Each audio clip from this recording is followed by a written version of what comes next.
¿Estás seguro en tu casa? Tu dinero está seguro en tu cuenta. Hola Juan, tantos años sin verte. ¿Aún trabajas con tu familia? No, estudié Relaciones Internacionales y Estudios Políticos en la Militar. Y ahora trabajo como asesor en una ONG. Pero yo siempre te veía trabajando.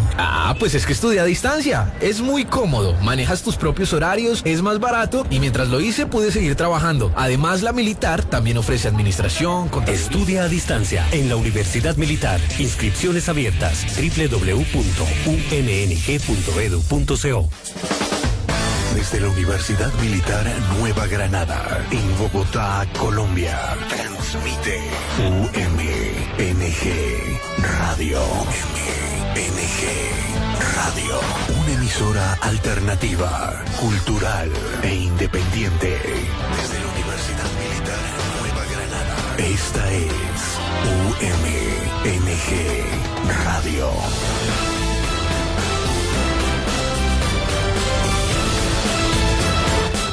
Bueno, sean todos bienvenidos a una nueva emisión del Consultorio Jurídico Radial de la Universidad Militar Nueva Granada, esta vez a través de los medios virtuales que nos permiten las redes sociales y las plataformas de internet. Recuerden que este es un espacio de actualidad jurídica orientado a tratar y abordar problemáticas relacionadas con aspectos de derecho, sobre todo dirigido a aquellas comunidades más desfavorecidas de la sociedad y desde luego también a nuestros distinguidos miembros de la fuerza pública y del sector defensa. Tal y como lo anunciamos en el programa anterior, para el día de hoy hemos preparado un excelente programa de interés nacional, sin duda alguna, y de suma importancia con relación a los derechos y el régimen de protección de derechos de los consumidores, en ámbitos, sobre todo del ámbito de comercio electrónico y lo que tiene que ver con el sector salud, sin duda alguna que está en boga con ocasión a todas las medidas sanitarias en el marco del estado de emergencia adoptado por el gobierno nacional. El tema del día de hoy ha sido titulado La protección al consumidor durante la emergencia económica, social y sanitaria. En estos términos, le damos la bienvenida a nuestros panelistas, docentes, coordinadores y demás invitados especiales con quienes tenemos el gusto de compartir el programa del día de hoy y sobre estos temas de derecho pues tan importantes involucrados sin duda alguna con otros aspectos tales como la seguridad, la calidad y la idoneidad de los productos, bienes y servicios que nosotros en algún momento de nuestras vidas en el papel de consumidores llegamos a ejercer. Entonces, sin más preámbulo, me permito presentar a nuestros invitados especiales y empezamos por el doctor Juan Carlos Villalba Cuellar, quien es abogado, docente e investigador de la Facultad de Derecho de la Universidad Militar y experto en Derecho al Consumo. Doctor Juan Carlos Villalba, bienvenido a nuestro programa. ¿Cómo está? Buenas tardes. Gracias, buenas tardes, Rosenberg, buenas tardes a todos. Gracias, doctor Villalba. Del mismo modo, le damos la bienvenida al doctor Juan Carlos Martínez Salcedo, quien es abogado, docente, escritor, PhD en Derecho y magíster en Derecho Privado y especialista en Derecho Contractual. Doctor Juan Carlos, bienvenido, buenas tardes.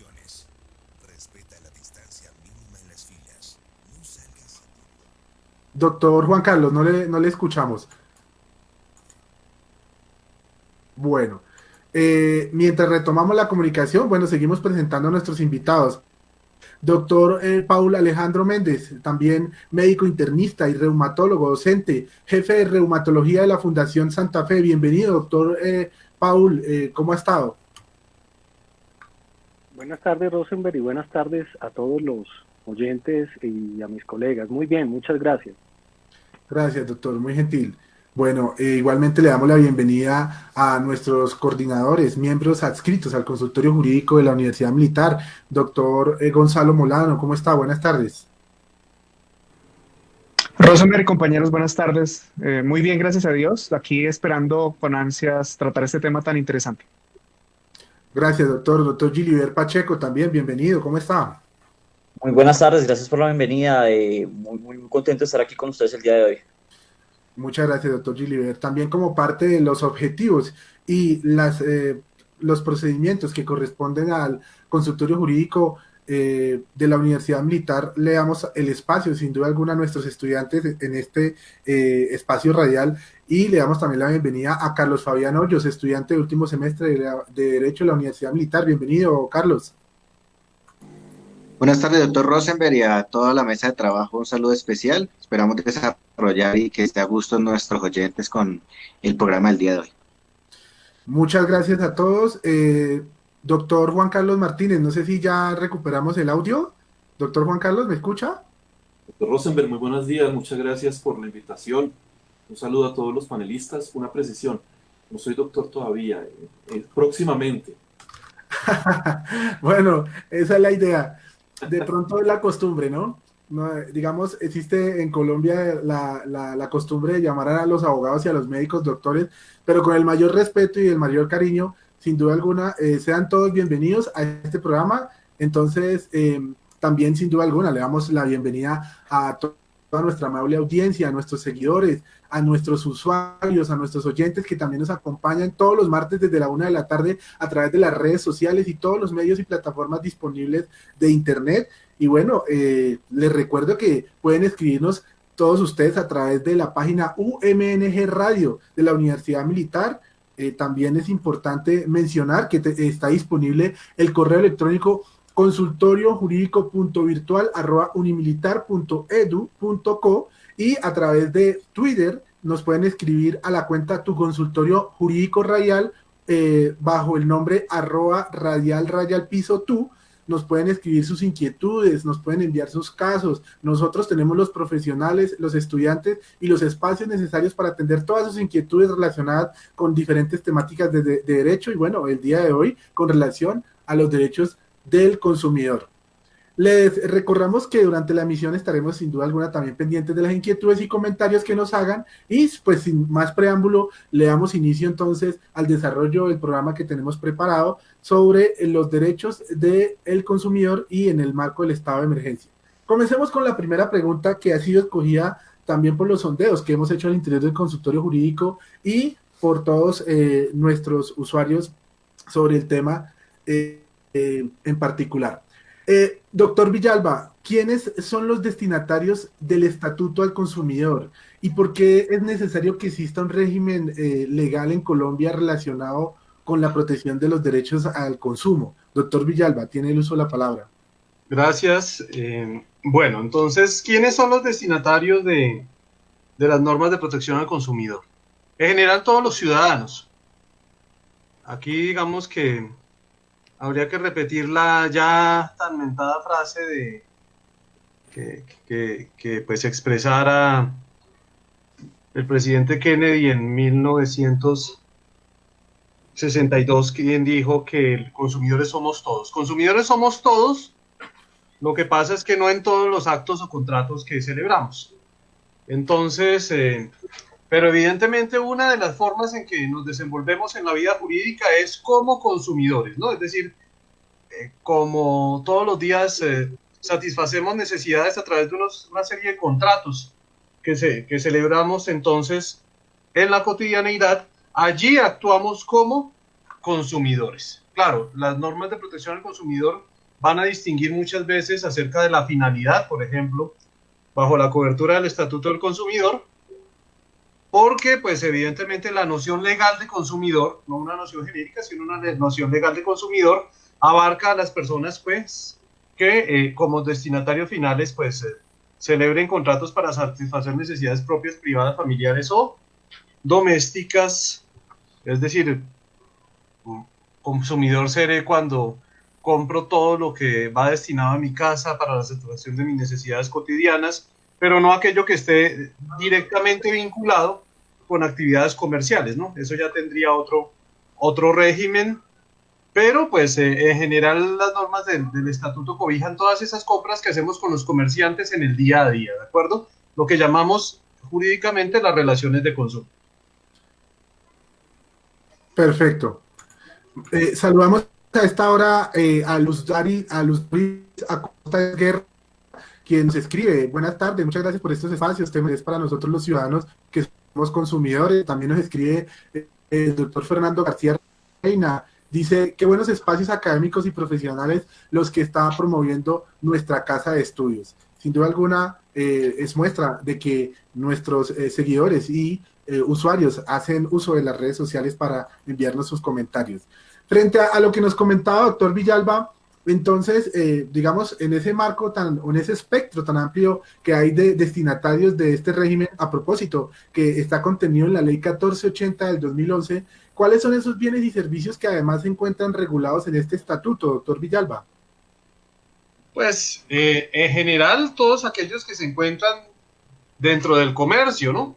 En general todo aquel, digamos, aquellos tipos de bienes y servicios que contratamos con aquellas personas que se dedican pues de manera continua a prestarnos esos servicios. Me refiero a que por las normas de protección al consumidor quedará cobijado todas esas contratos, todas esas compras, por ejemplo, que hacemos en los supermercados, en los almacenes por departamentos, en los centros comerciales, las relaciones jurídicas que tengamos con los operadores de telefonía celular, con aquellos que nos prestan servicios financieros como los bancos, las aseguradoras. Entonces fíjense que el espectro es más bien amplio, ¿no? Ahorita pues que tenemos que comprar medicinas, tapabocas, con las farmacias entablamos, entonces todo ese tipo de productos quedan cobijados por regla general, y no solo productos sino también servicios.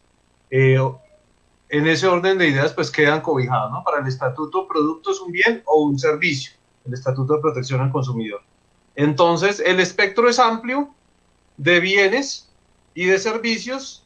Lo que importa sobre todo es también la finalidad, ¿no? Si lo hacemos para finalidades comerciales o no, porque cuando ya lo hacemos dentro del campo de una actividad comercial no quedaría cobijado, pero pues es un espectro amplio de bienes y servicios. Gracias, doctor Villalba.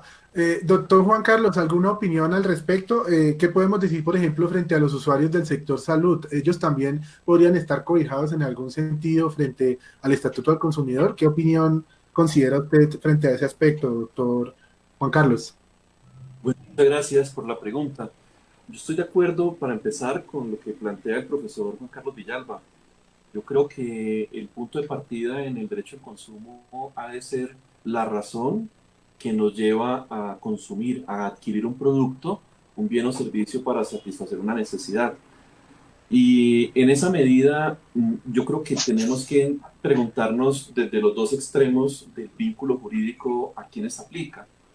A quiénes aplica cuando ofrecen bienes y servicios, cuando ofrecen un producto, y a quiénes aplican cuando los adquieren.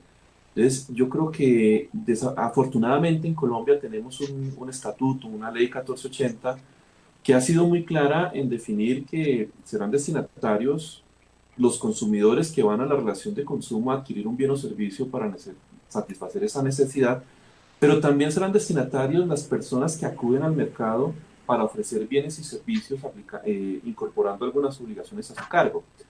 Y esto es súper importante porque cuando uno habla de las personas que acuden al mercado, uno pensaría que se estarían relacionando, se estaría limitando al empresario. Y habría que entender ese concepto empresario, un concepto amplio, no solamente al comerciante empresario, sino a cualquier otra persona que incorpore bienes al mercado con el propósito de ser negociados allí. Por ejemplo, una fundación que no se rige por el derecho mercantil, pero que puede llegar en algún momento de su desarrollo del objeto social como fundación a ofrecer bienes y servicios, pues allí nosotros tenemos presente las normas del derecho del consumo.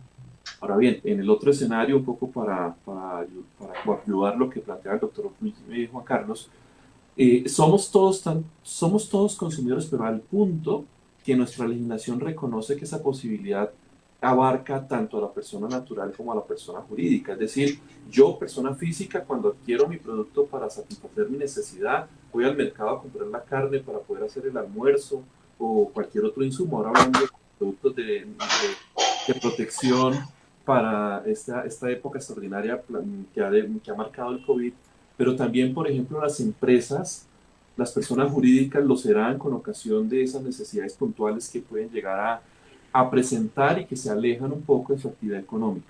Luego, consumidores somos todos, y aquí vale la pena incluir dentro de ese somos todos a la persona natural y jurídica.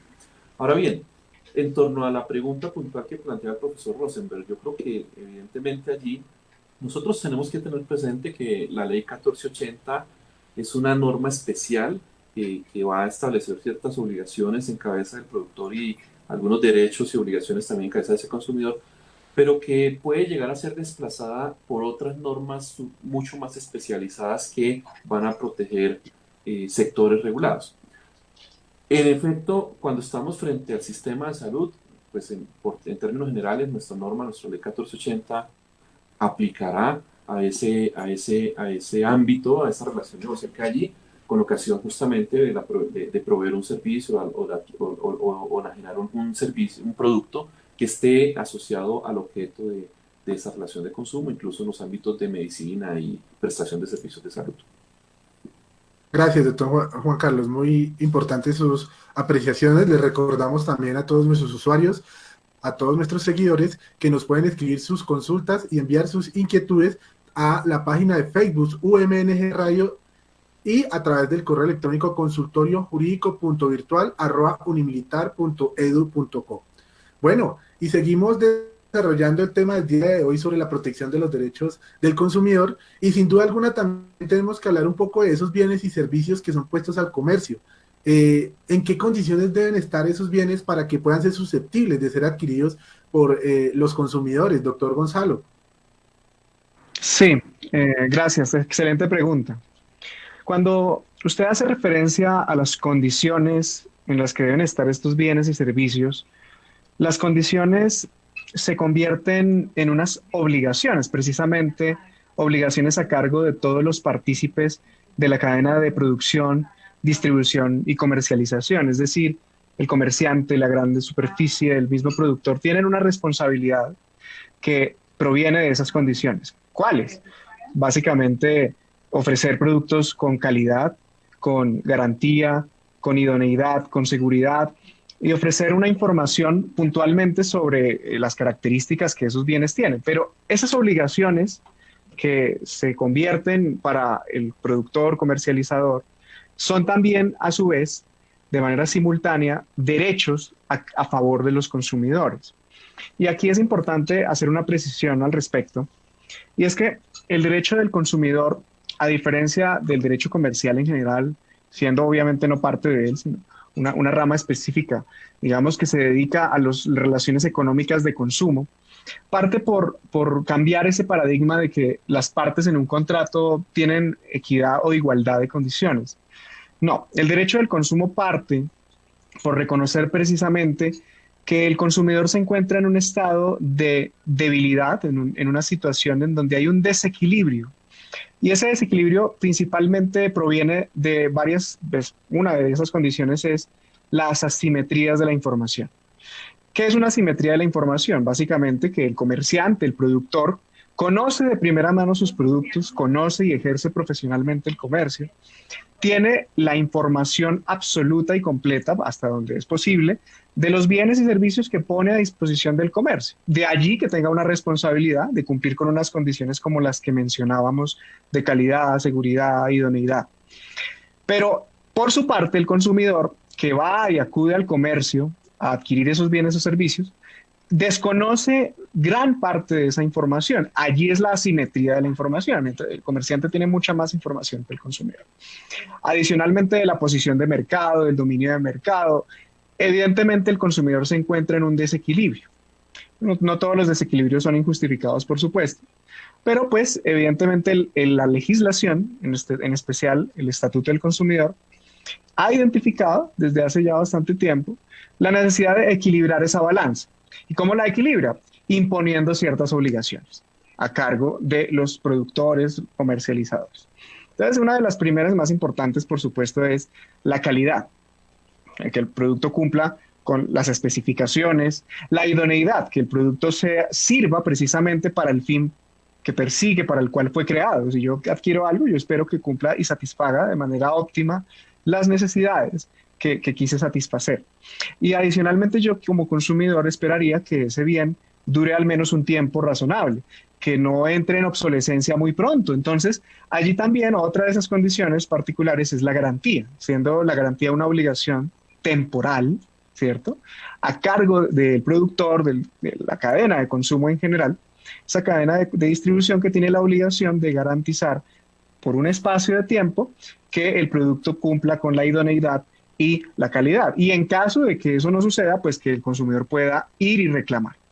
Entonces, digamos que en ese orden de idea también habría que hacer varias precisiones al respecto del tipo de mercado, del tipo de comercio en donde yo adquiero esos bienes, porque aun cuando las condiciones son las mismas, o las básicas, las condiciones básicas son las mismas, el tipo de comercio en el que yo adquiero el bien, pues puede cambiar allí y puede ofrecernos algunos aspectos a considerar. Por ejemplo, no es lo mismo que yo adquiera un bien en el comercio tradicional a que yo lo haga en el comercio electrónico.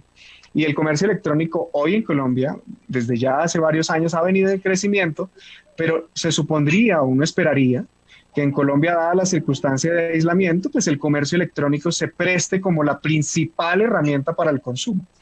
Y en ese orden de ideas hay algunos aspectos que me gustaría profundizar más adelante de cómo esas condiciones deben garantizarse en el comercio electrónico, que es allí en donde más preocupación puede representar también para un consumidor. ¿Cómo hago yo para reclamar una garantía? ¿Cómo puedo yo hacer una devolución? ¿En qué consiste el derecho de retracto? Entonces esas precisiones requieren un poco más de profundidad y más adelante las revisaremos. Muchas gracias, doctor Gonzalo. Sin duda alguna, vamos a tratar de, en este espacio radial y virtual, abordar todas estas cuestiones tan importantes y tan sensibles dentro del marco del derecho al consumidor. Saludamos a esta hora también a nuestros seguidores que nos escriben activamente y que se mueve bastante en estos momentos las preguntas, inquietudes y comentarios de nuestros usuarios. Saludamos a Arnulfo Sierra, quien dice que manifiesta que qué buen espacio para adquirir mejores conocimientos. También le damos la bienvenida a Juan Carlos Mantilla. Dice, gracias por este espacio, los consumidores desconocemos gran parte de los derechos que tenemos porque hay falta de difusión y estos programas ayudan a conocer a quién nos defiende y qué derechos tenemos. Muchas gracias, Arnulfo, muchas gracias, Juan Carlos Mantilla, por sus amables comentarios. Aquí también tenemos una pregunta del señor García Reina y manifiesta lo siguiente: cuando adquiero un bien o servicio que sale defectuoso y realizo el requerimiento por garantía ante la persona natural o jurídica en la cual lo adquirí, y después de 3 reclamaciones no me responde a satisfacción mi inconformidad, ¿solo podría acudir ante la Superintendencia de Industria y Comercio o podría acudir ante otra autoridad? Bueno, esta pregunta la voy a poner al alcance de nuestros invitados especiales, no sin antes también preguntar o indagar sobre cuáles son esos derechos que a propósito tienen nuestros consumidores en el marco del régimen de protección al consumidor. Entonces, con ese par de preguntas me gustaría darle la palabra al doctor Juan Carlos Villalba, a ver qué opina al respecto de esas inquietudes, doctor Villalba. Gracias. A ver, con el tema de que si un producto tiene un problema relacionado con la garantía, que es lo que interpreto, porque en el estatuto producto defectuoso y digamos que el producto defectuoso tiene una connotación específica. Un producto defectuoso es un producto que tiene un problema de seguridad.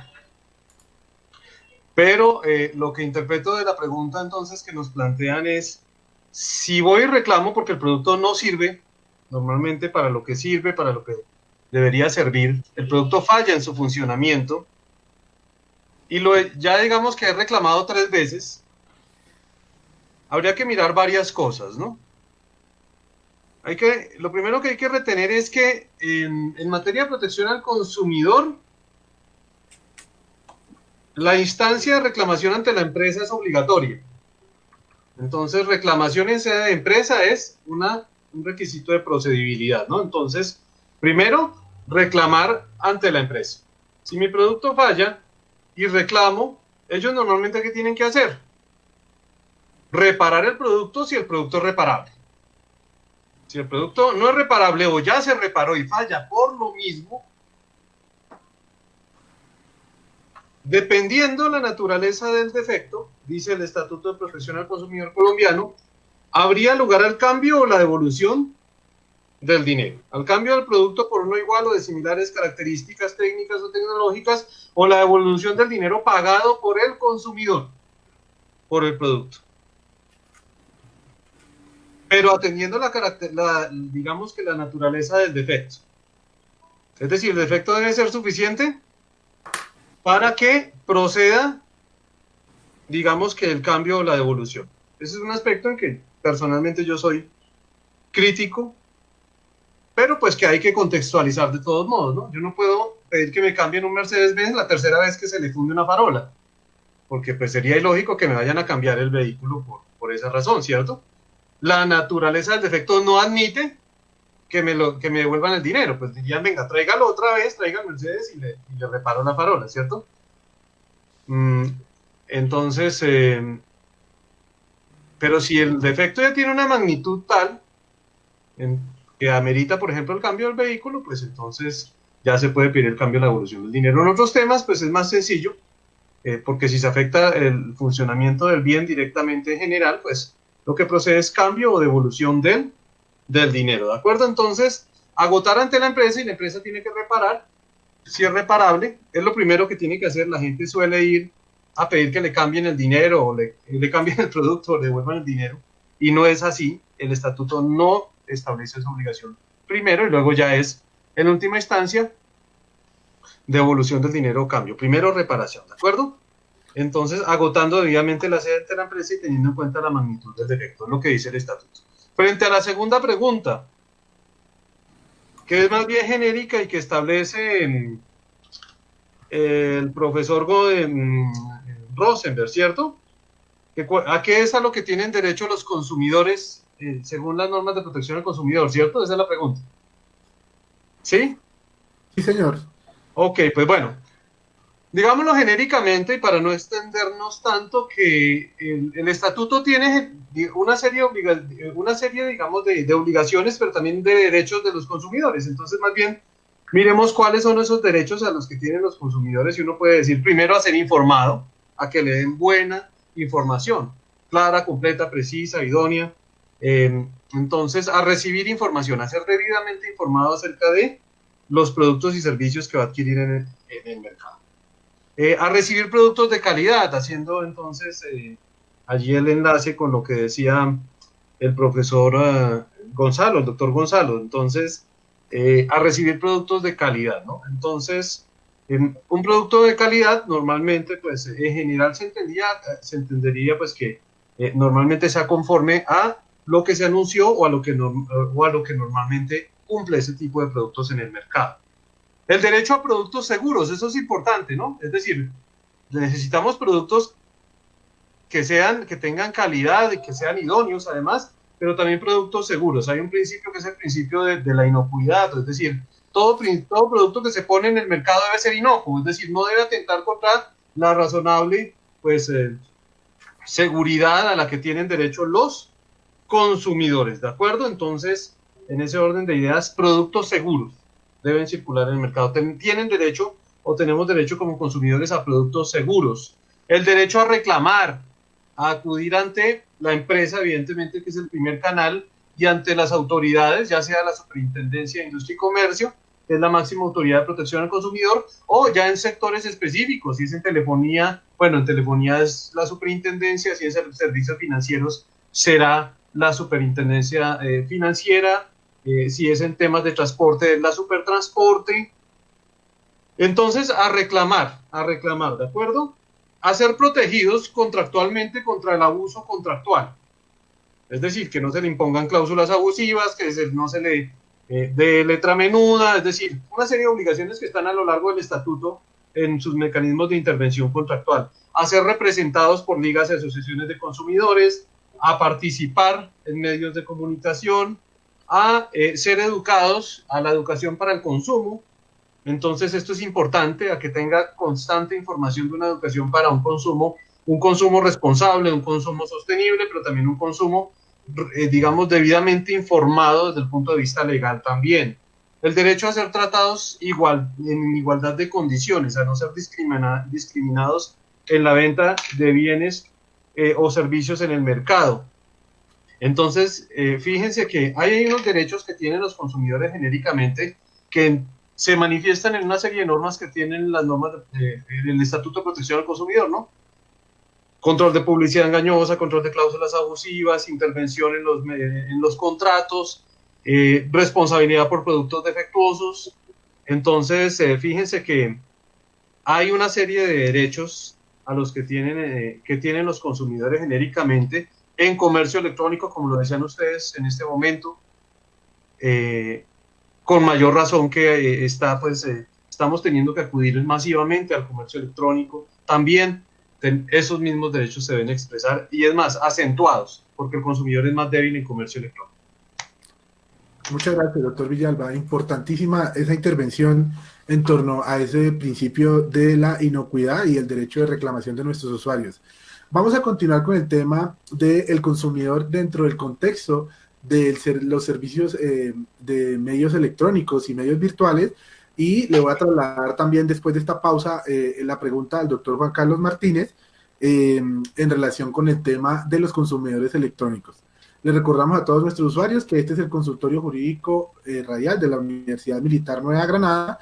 Vamos a unos pequeños mensajes publicitarios y ya regresamos. No hay razón para que te sientas solo en medio de la emergencia. Ingreso Solidario surge como una estrategia para ayudar a las familias más vulnerables que no están en ningún programa social. Si eres parte de este grupo, recibirás 160,000 pesos para enfrentar la emergencia. Si ya tienes una cuenta, tu entidad te contactará cuando consignen tu dinero. Si no la tienes, las indicaciones para abrir tu cuenta en la entidad asignada te llegarán como mensaje de texto. En las 24 horas siguientes a la apertura de la cuenta recibirás el dinero. No te dejes engañar. No necesitas intermediarios, inscripciones o participar en sorteos. Este dinero es tuyo y estará seguro en tu cuenta hasta que lo necesites. Si necesitas retirarlo, no te expongas y evita aglomeraciones. Elige siempre la opción más segura y cercana a ti. Entra a ingresosolidario.dnp.gov.co y conoce si eres beneficiario. Ingreso Solidario, una acción del Gobierno Nacional, un esfuerzo de los colombianos para los colombianos.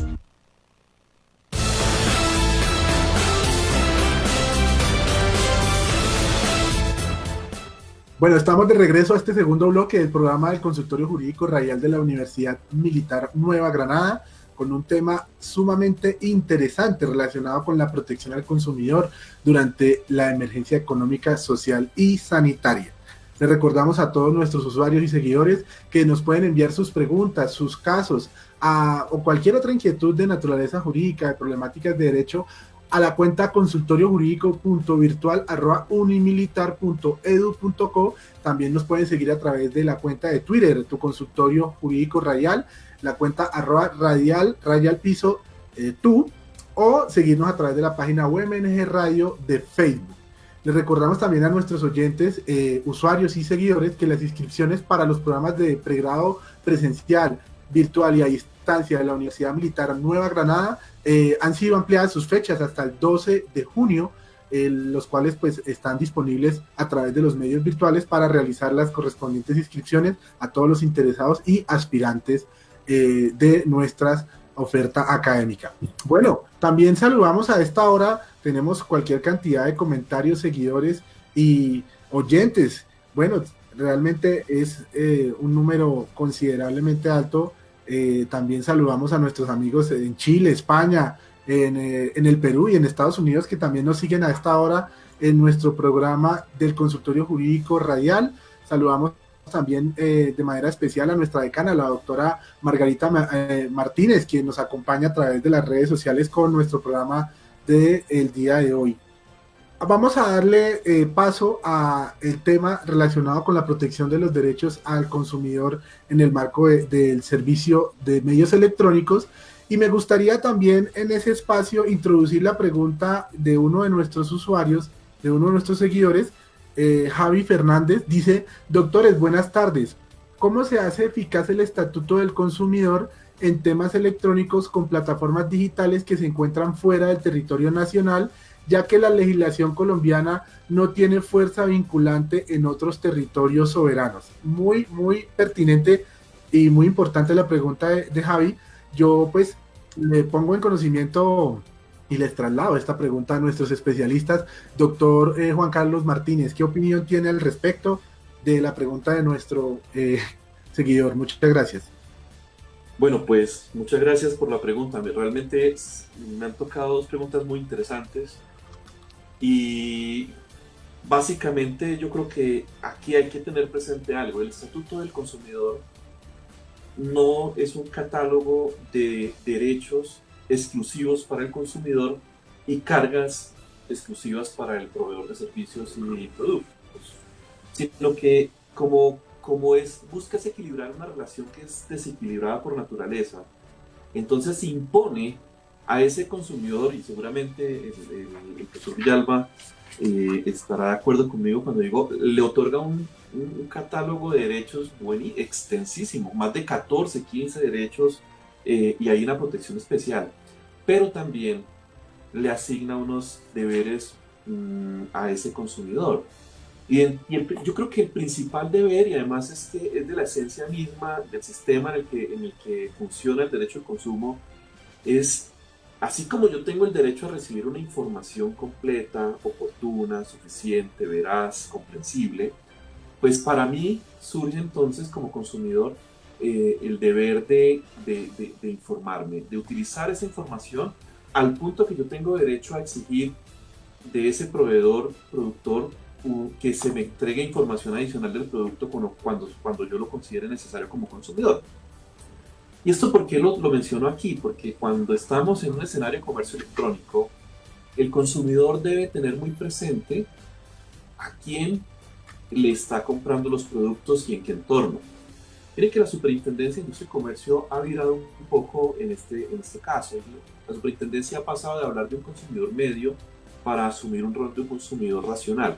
Es decir, de un consumidor que tiene la posibilidad de acercarse, de aproximarse al producto y de las condiciones intrínsecas del producto, pero extrínsecas del mismo. Es decir, por ejemplo, condiciones de venta, entre otras cosas.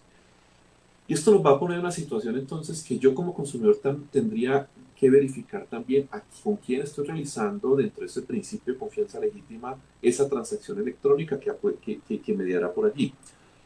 La contratación electrónica y la protección del consumidor electrónico, pues básicamente está determinada de una forma amplia. Nuestro estatuto habla de cualquier mecanismo que con ocasión que utilice medios electrónicos pueda llegar a recibirse como tal.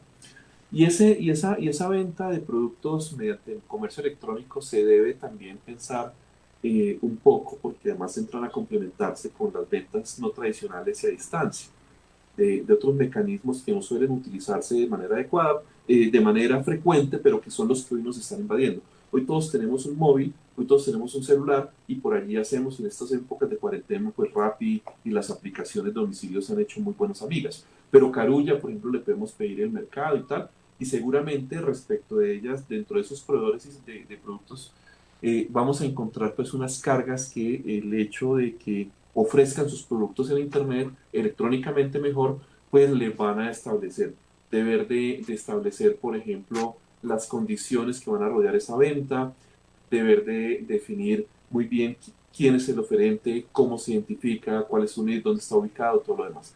Eso nos permite a nosotros tener esa diferenciación. El proveedor de un producto o servicio que se pone a disposición mediante canales electrónicos que tiene un domicilio nacional frente a uno que tiene domicilios en terceros estados. Le asiste razón a quien nos propone esta pregunta. ¿Y qué vamos a? Pues porque al final de cuentas la soberanía de cada estado pues, determina que el alcance y la coercibilidad de la norma de la ley 1480 se limite a nuestras fronteras territoriales. Y en esa medida yo podré acoger lo preceptuado de la ley 1480 para poder llegar a pretender una protección dentro de una relación de consumo en esa naturaleza. Pero cuando yo me salgo de las fronteras territoriales de Colombia y me voy a celebrar un negocio jurídico, no necesariamente estoy en una desprotección absoluta. Uno podría llegar a encontrar, dependiendo aquí las circunstancias particulares de cada caso, una protección al consumidor con ocasión de las normas de origen de ese oferente de bienes y servicios. Ahora, ¿cuál es la dimensión de protección que otorgan esas normas del país de origen? Este es un ejercicio mucho más complejo que la mera, que solamente decir vamos a tener que aplicar allí, sino que habría que analizar caso por caso, justamente con ocasión de identificar si hay un derecho de consumo aplicable, cuál sería ese derecho, cuáles serían los alcances de protección de la misma. Rosenberg. Ahora bien, aprovechemos el espacio. Ahora bien, cuando estamos dentro de este derecho nacional, pues evidentemente nuestro derecho del consumo prevé dos herramientas muy útiles que seguramente deben ser aquí mencionadas. La primera, evidentemente, el derecho al retracto, pero también la reversión de pago en algunos escenarios. Yo no sé si luego profundicemos sobre ello, pero son dos herramientas que el derecho del consumo colombiano le ofrece y pone a disposición. Para cerrar, recuerden nosotros y recordemos que yo mencionaba al inicio, este Estatuto del Consumidor es una norma general que en muchos casos se ve desplazada. Por ejemplo, en el sector aeronáutico, ahora no tenemos aerolíneas funcionando, pero el RAC 3 tiene unas disposiciones especiales que a propósito están suspendidas por una medida cautelar del Consejo de Estado de diciembre del 2019, pero ellos quisieron salirse del ámbito de protección del Estatuto del Consumidor y crearon un mecanismo, o tienen mejor a disposición en el servicio aéreo, un mecanismo que crea otras posibilidades de protección, los sistemas, la protección del consumidor financiero, normas especiales. Y la pregunta que usted hacía al comienzo, ¿qué pasa con el consumidor de salud? Habría que ver cuál es el servicio, cuál es el producto que está comprando, porque no podemos decir ipso facto que vamos a entrar con el Estatuto del Consumidor a aplicar normas que en principio están generadas o reguladas mejor por un sistema de calidad en sistemas de salud que está reglado por la Ley 100 del año 93. Muchas gracias. Gracias, doctor Juan Carlos, muy amable. Saludamos a esta hora también dentro de los comentarios que nos suben a través de Facebook a Sandra Guzmán y a Lupecita Sim, que nos hacen y nos envían sus inquietudes relacionadas precisamente con el tema del comercio electrónico y los derechos de protección a este tipo de usuarios y consumidores. Pregunta Sandra Guzmán, buenas tardes.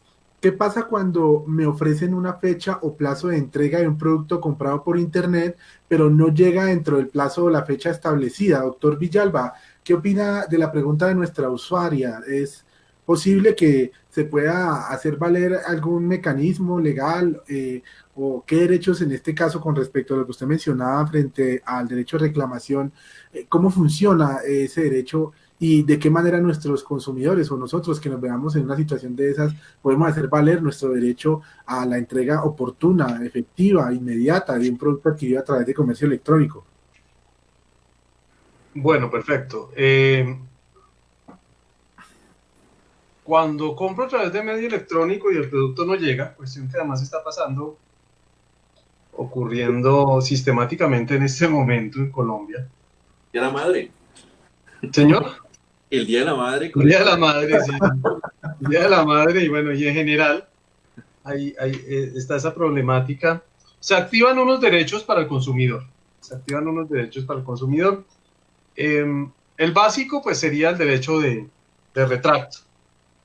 Entonces, si todavía están dentro del ámbito del derecho de retracto, entonces, pues, este podría hacer uso del mismo. Lo que pasa es que el artículo 47 del estatuto nos dice el término máximo para ejercer el derecho de retracto será 5 días hábiles contados a partir de la entrega del bien. Si no lo he recibido, pues entonces habría que mirar si hace uso del derecho de retracto o simplemente pide o ejerce, dado que no lo ha recibido, la facultad de reversión del pago. A eso habría que también, digamos, que aunarle una cosa, ¿no? La idea es que el consumidor no deje pasar los términos de retracto y reversión del pago que están creados específicamente para estos medios. Es importante que el consumidor haga uso de una facultad que se le da para pedir la reversión del pago o ejercer el retracto, es decir, deshacer el negocio por comercio electrónico. Porque si más allá de los eventos entonces de retracto y reversión del pago no ejerce esos derechos, pues entonces quedaría amparado bajo una, digamos, bajo la órbita de lo que es la garantía, que es lo que sucede normalmente cuando compro algo por un medio tradicional y no me llega. La imposibilidad de disfrutar el bien está ligada directamente a la garantía del bien. Y en ese caso hay que, pues, encaminarse o hacer la reclamación primero ante la empresa, luego acudir ante la Superintendencia de Industria y Comercio para reclamar la garantía. Pero entonces, lo primero es, el consumidor en esos casos tiene que mirar si hace uso del derecho de retracto de la reversión del pago que le permiten deshacer el negocio En uno es pedir que se resuelva en 6 o 7 eventos que contempla el estatuto en que se puede hacer uso de esa reversión del pago cuando se utiliza un mecanismo de pago de PSE o de tarjeta de crédito entonces tarjeta de crédito o débito, entonces se podría hacer dentro de los 5 días hábiles entonces la reversión del pago. Tenemos 2 herramientas allí que se pueden activar: reversión del pago y derecho de retracto, ¿de acuerdo? Gracias, doctor Villalba, muy amable, muy clara y muy ilustrativa su intervención. Le vamos a dar también el uso de la palabra, y más faltaba, a nuestro ilustre invitado, el doctor Paul Méndez Patarroyo, para que nos hable también desde el otro lado, digamos, el otro espectro también del universo de consumidores en el ámbito de la salud. Doctor Méndez, ¿qué podemos decir al respecto desde la medicina? ¿Quiénes son también sujetos de esos derechos como consumidores en el ámbito médico? ¿Qué nos puede decir al respecto, doctor Paul? Bueno, tenemos un inconveniente de comunicación. Mientras logramos retomar la comunicación con el doctor Paul Méndez, seguimos desarrollando la temática del día de hoy relacionada con la protección de los derechos al consumidor. Vamos a ponerles de contexto, doctor Paul, lo escuchamos, doctor Paul, se nos desconectó un momentico, pero creo que ya lo tenemos otra vez de vuelta. Sí me escuchó la pregunta, doctor Méndez. No, Rosenberg, repítemela porque aquí por temas de tecnología hice un clic donde no debía. Tranquilo. Les ha pasado antes a ustedes. Estábamos hablando a propósito de los derechos de los consumidores en el ámbito del comercio electrónico, pero ahora vamos a pasar al tema de salud. En el contexto de salud, ¿a qué tienen derecho los consumidores o en este caso los pacientes? Digamos como consumidores de los servicios y los bienes de médicos y de salud. Doctor Paul, ¿qué concepto o qué opinión nos puede dar al respecto? Bueno, aquí hay una legislación al respecto y esa es la resolución 4343 de 2012. Esa nos la dictó nos la dejó el rector actual de la Universidad de los Andes, Alejandro Gaviria, y allí están tanto los deberes como los derechos que tienen los pacientes. Finalmente, los derechos son enormes, son gigantes, los pueden revisar allí, a ser adecuadamente informados, a tratarlos dignamente, tanto desde la parte de la atención uno a uno, digamos, de la relación médico-paciente o de la relación prestador-paciente, porque puede ser un terapeuta, puede ser cualquier persona, nutricionista, hasta lo que las instituciones tienen en cuanto a deberes con respecto al paciente, es decir, los derechos que tiene el paciente, a tener la historia clínica y acceder a ella, a tener acceso a los servicios que se le indican en la ley, y esto unido un poco a la ley estatutaria donde la salud realmente es un derecho fundamental y donde tú tienes la posibilidad de ver al paciente, indicar que tiene, pues esto en el marco de nuestro sistema de seguridad social, pues le brinda digamos, una gran seguridad al paciente para tener acceso a diferentes cosas, a tener una segunda opinión, a tener atención especializada, y es así como las aseguradoras, el Estado le dio a las aseguradoras la obligación para atender esta población. Y tú sabes que hay diferentes regímenes, ustedes los conocen muy bien, el subsidiado, el contributivo, el especial, el de excepción, que, digamos, de acuerdo a cada uno de los regímenes, se adecúan y cada institución, tanto las aseguradoras como las instituciones prestadoras, tienen que muchas veces lo definen como un decálogo de derechos de los pacientes. Y también los pacientes tienen deberes. Va al otro lado, a dar información adecuada, a dar información segura, a seguir los tratamientos, a cuidarse, al autocuidado. Finalmente, si un paciente no se cuida, no tiene por qué exigirnos que unos resultados que no se logran porque de pronto no se toman los medicamentos, no va a las citas. Esta reglamentación es muy interesante para que la revisen. Gracias, doctor Méndez. Sin duda alguna, le tenemos que hacer esa claridad también a nuestra audiencia y a nuestros oyentes con relación a esos espectros a los que hacemos referencia de ese universo de consumidores y de bienes y servicios, naturalmente.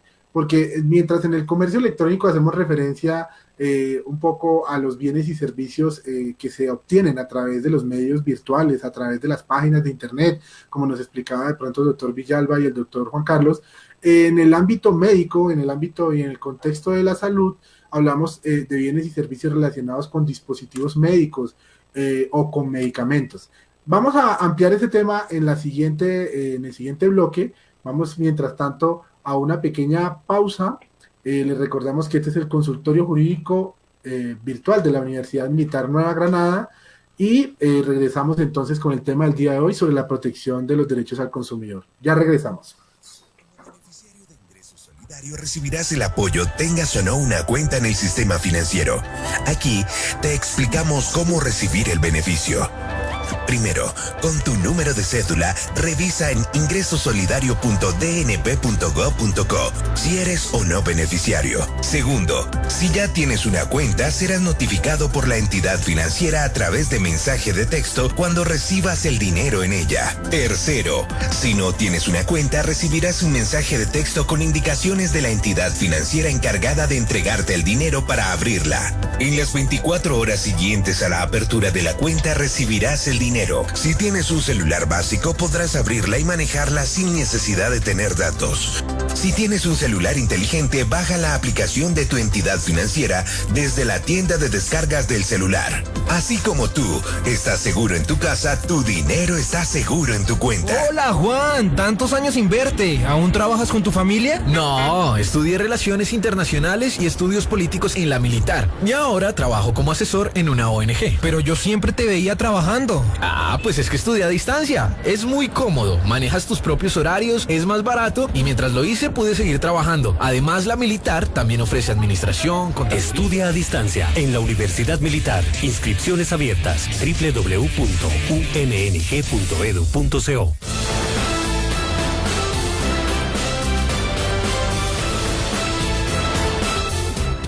Estamos de regreso a nuestro tercer bloque ya de emisión del consultorio jurídico radial de la Universidad Militar Nueva Granada y vamos a darle también espacio sin duda alguna a los comentarios de nuestros seguidores.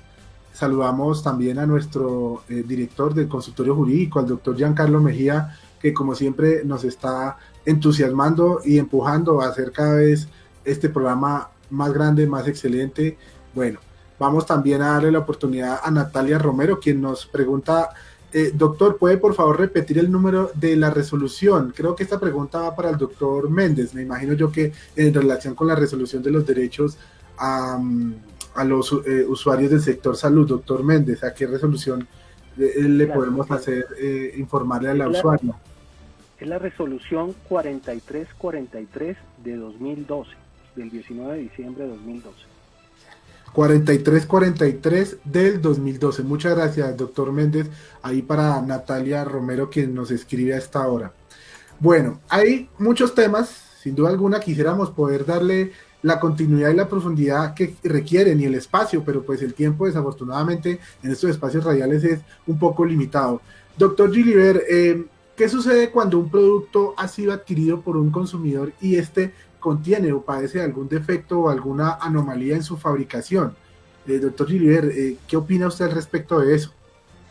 Pues buenas tardes. Tal como lo había mencionado el doctor Villalba hace un momento, pues hay que verificar la condición del daño o del desperfecto o del bien como tal, porque pues depende claramente de la naturaleza del bien para poder determinar qué se debe hacer.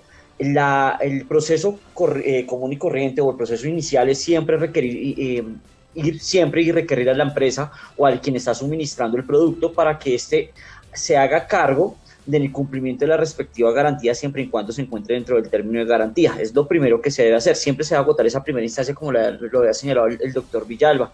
Entonces, las posibilidades van a variar dependiendo del daño que se haya generado y también del riesgo, porque aquí es muy importante determinar qué tanto afecta este defecto al bien en sí mismo, ¿sí? Tal cual como el doctor Villalba lo mencionó hace un momento. Gracias, doctor Gilibert, muy amable. Bueno, y sin duda alguna, cumplimiento también de nuestras exigencias reglamentarias al interior de la universidad y en desarrollo de lo que corresponde al consultorio jurídico, también le damos espacio a nuestros estudiantes.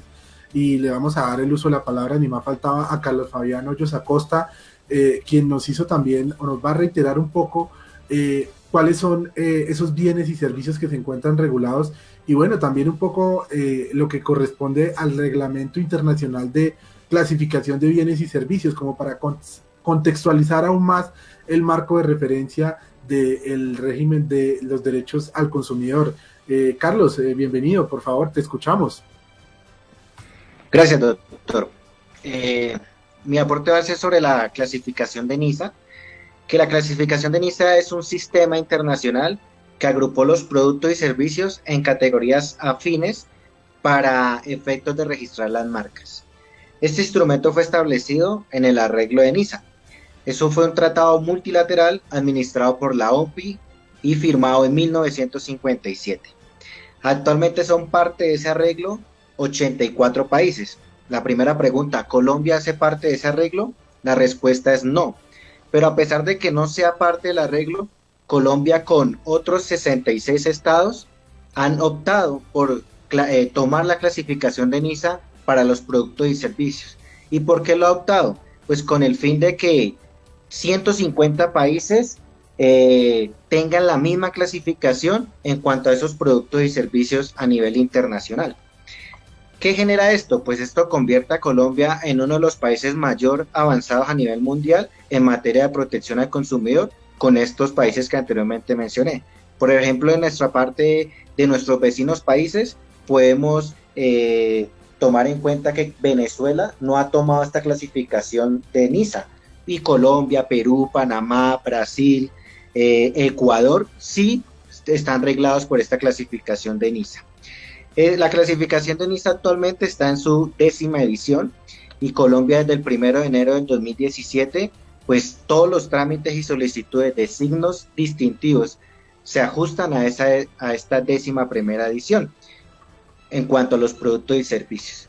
¿Qué busca esta clasificación internacional de NISA? Pues facilita la elaboración y presentación de solicitudes de las marcas, en tanto hay un único sistema de clasificación con estos 150 países. ¿Cuál es la estructura de la clasificación de NISA? La clasificación de NISA está compuesta por 45 clases, de las cuales 34 clases nos refieren y desarrollan todos los productos, y el restante, las 11 clases, nos refiere a toda la parte de los servicios. Es decir, que en esas 34 clases de productos contamos con más de 10.000 productos que están descritos en todas estas clases. Y los 11 servicios son más de 1.000 servicios en estas clases. Igualmente, pues, en la clasificación se desarrolla en su título, pues que indica la parte general de los productos y servicios. Igualmente explica detalladamente cada uno de esos productos en una lista alfabética. Eso en cuanto a la clasificación de NISA, doctor Rosa. Muchas gracias, Carlos Fabián, por ese reporte tan completo y tan ilustrativo sobre la clasificación de los bienes y servicios a nivel internacional.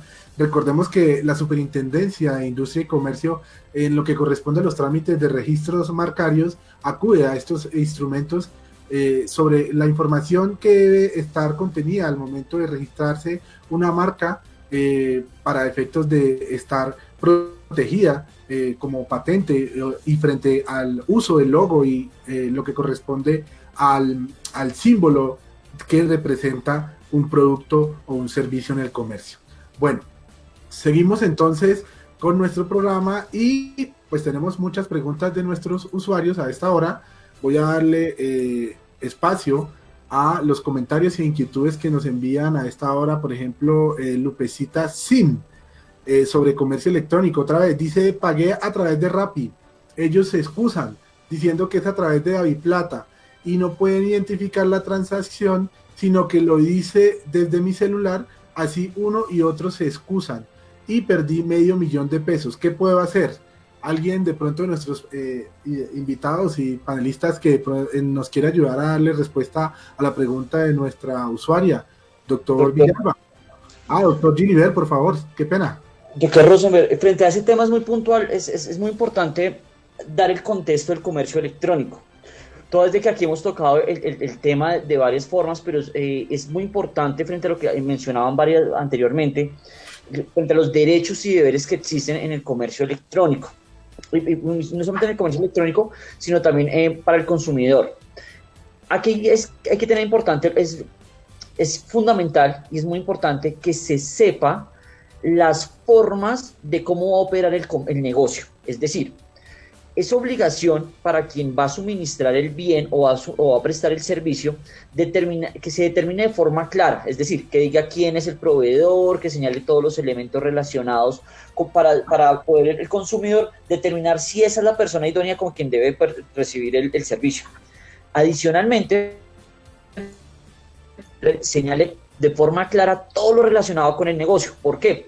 Porque allí es donde se pueden evitar inconvenientes o se pueden detener de forma clara cómo se va a manejar, toda vez de que puede suceder lo siguiente. Hay plataformas que te señalan que dependiendo del medio de pago que se utilice, te dan varias opciones de pago, te dicen PSE, te dan transferencia a una cuenta y así sucesivamente. Y al momento en que te señalan esto, te indican adicionalmente, mire, si usted paga por este medio, se va a ver reflejado de forma inmediata. Si se va a ver reflejado de forma inmediata, yo voy a tener la posibilidad de realizar el procedimiento relacionado con el despacho del bien o con la prestación del servicio. Gracias. Pero si lo realizas de una forma diferente, no va a suceder con un término mayor. Entonces, estas condiciones del negocio tienen que ser muy, muy, muy bien determinadas y por eso uno de los elementos fundamentales del comercio electrónico es el concepto de información. ¿Información relacionada con qué? Información que tiene que tener unas características, que tiene que ser cierta, fidedigna, suficiente, clara, accesible y actualizada, para evitar que, por ejemplo, no conocemos las condiciones propias del negocio que nos menciona la consultante, pero podría presentarse en donde, dependiendo de la forma de pago que utilizó, se dé una demora mayor en la entrega del bien. O, por ejemplo, que la situación que se presenta concretamente para ella no es un incumplimiento del contrato, sino es una inobservancia de las normas que se deben seguir para el perfeccionamiento del negocio. ¿Qué quiero decir con ello? Se debe tener presente que al momento en que se va, antes de darle a aceptar a ese negocio, antes de llegar al punto de si estamos de acuerdo con la transacción, la plataforma electrónica tiene que entregarte un resumen de qué, de cómo va a ser el pedido, de cuál fue el tipo de mercancía, de cuál fue el medio del pago y que teniendo en cuenta el medio de pago, también se va a dar un medio para entrega del bien, que ya puede ser entrega del bien a domicilio o que se recoge el mismo. Si se incumplen ese tipo de parámetros en el comercio electrónico, se está afectando como tales al consumidor, porque quien debe suministrar la información es el vendedor. Entonces, para el caso concreto, toca revisar si se cumplieron todas estas obligaciones. Y hay obligaciones adicionales al momento en que usted le da clic a aceptar la venta y que da el momento de pagar. Y es que el vendedor debe expedirle como tal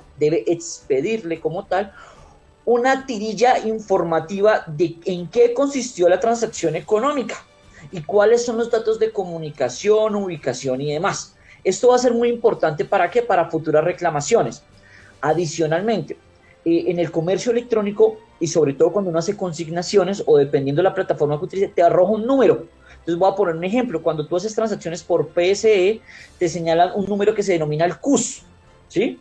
Yo la verdad no sé a qué traduce el CUS, yo supongo que eso va a ser una sigla de algo, pero el CUS es lo que siempre me han pedido a mí cuando voy a hacer una reclamación porque les digo, mire, usted no me ha cumplido. Ellos me dicen, por favor, suministreme el CUS. Y el momento en que yo les suministro ese código, ellos identifican el momento en que se hizo la venta, cuáles fueron las condiciones y que realmente sí se hizo la transferencia electrónica o se hizo el pago teniendo en cuenta el tipo de plataforma. Entonces es muy importante que esta persona tenga claro este tipo de elementos antes de poder iniciar una reclamación, porque podría no estar siendo un incumplimiento, sino podría estar siendo una inobservancia. ¿De quién? Inclusive de ella misma, porque uno de los deberes que se le señala al consumidor electrónico es que tiene que hacer una verificación, tiene que ser un consumidor consciente, tiene que analizar quién les está realizando la venta y cuáles son la experiencia que tiene en este campo comercial, inclusive en el cumplimiento. Gracias, doctor Gilibert. Muy ilustrativo y muy práctico y muy claro las opciones que tiene la persona, el consumidor que ha sido afectado en tales circunstancias. Pero hablemos también un poquito de los actores institucionales y de las entidades de control también que se supone velan porque esos instrumentos se materialicen, esos derechos se hagan efectivos, se lleven a la vida práctica. Doctor Méndez, ¿qué nos puede decir al respecto de los usuarios en el sector salud? ¿Ellos pueden acceder o ante quién podrían interponer quejas por un producto médico defectuoso? Háblese de un dispositivo, háblese de un medicamento, doctor Méndez Patarroyo, por favor. Bueno, está el ente que los vigila, la Supersalud, la Superintendencia de Salud. Generalmente hay un trámite. El primer trámite es hacer la queja directa donde se hizo la atención, ya sea la institución prestadora, llámese hospital, consultorio médico, y dar copia al asegurador si hay mediación de algún asegurador, o dar copia a la Superintendencia de Salud si no hay mediación de un asegurador, para que se pida, digamos, la restitución de algo que consideran que no se prestó adecuadamente, ya sea una atención médica que no fue satisfactoria, o ya sea un dispositivo médico que es bueno aclararle a la audiencia, pues el dispositivo médico son elementos que se utilizan o son usados para ya sea diagnóstico, tratamiento, seguimiento, prevención de alguna enfermedad. Estos dispositivos médicos pueden ir desde un tensiómetro que lo usa el médico, desde un termómetro que lo pueden tener en su casa, que no es invasivo, hasta el aparato más invasivo, y el ejemplo que les pongo ahorita es la pandemia de COVID, con este tema de los ventiladores, con los prototipos que se están haciendo en diferentes países y por qué no han logrado tener sus registros sanitarios y no se están usando, y se siguen pues buscando comprar los dispositivos ventilatorios o los aparatos que tienen un registro del ente que vigila. En este caso es el INVIMA en Colombia, y ese registro es es el que da permiso. En este tema ya si se trata de una atención, de una prestación, es a la superintendencia, el ente superior, y si ya se trata de un dispositivo o algún tipo de elemento, se enviaría ante el INVIMA la queja, o ante la Secretaría de Salud. Generalmente las secretarías de salud canalizan y envían los requerimientos al INVIMA, si da el caso, o al Ministerio de Salud, o a las aseguradoras, de acuerdo al elemento que haya, digamos, en consideración del usuario fallado. Gracias, doctor Méndez. ¿Y qué podríamos decir, doctor Martínez, al respecto de es decir, del papel que podría llegar a jugar en su momento la Superintendencia de Industria y Comercio frente a un producto, o digamos, médico? ¿Será que si el usuario también desea ser reparado o indemnizado por un daño que ha percibido a raíz del uso de ese producto médico, también podría acudir ante la Superintendencia de Industria y Comercio mediante una demanda, doctor Martínez? Doctor, no lo escuchamos, doctor Martínez. Toca que encienda el micrófono, doctor. Ahora sí, qué pena. ¿Nos decía, doctor?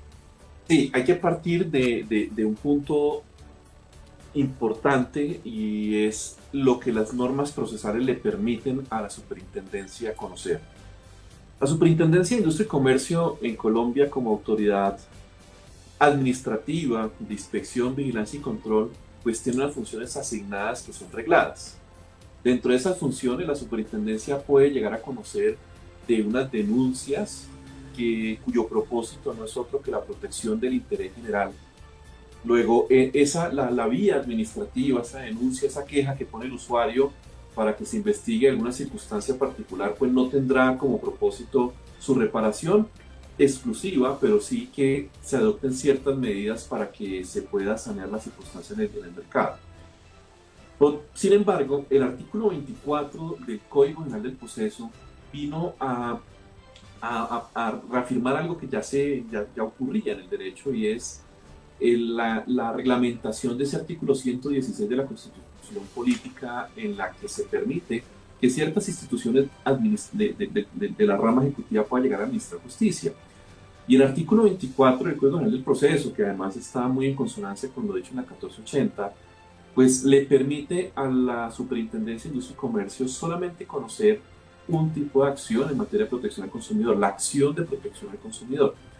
La acción de protección al consumidor es un verdadero proceso en el que se vincula como demandante el consumidor, que debe cumplir unos procedimientos para agotar ese requisito procedimental que mencionaba el doctor Villalba hace un rato, y la pretensión allí solamente podrá ser respecto de un defecto de calidad o de idoneidad del producto, es decir, que se repare ese bien o que se sustituya por otro de iguales o semejantes características, o que se devuelva el dinero cuando corresponda y se siga lo que regla pues el estatuto.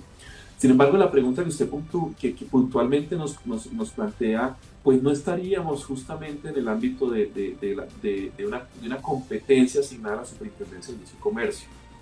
Nosotros tenemos una acción, la acción de responsabilidad por daños causados por productos defectuosos, en donde básicamente lo que ha ocurrido es que el defecto ya no fue solamente un defecto de idoneidad o de seguridad, sino que de idoneidad o de calidad, sino que fue un defecto de seguridad.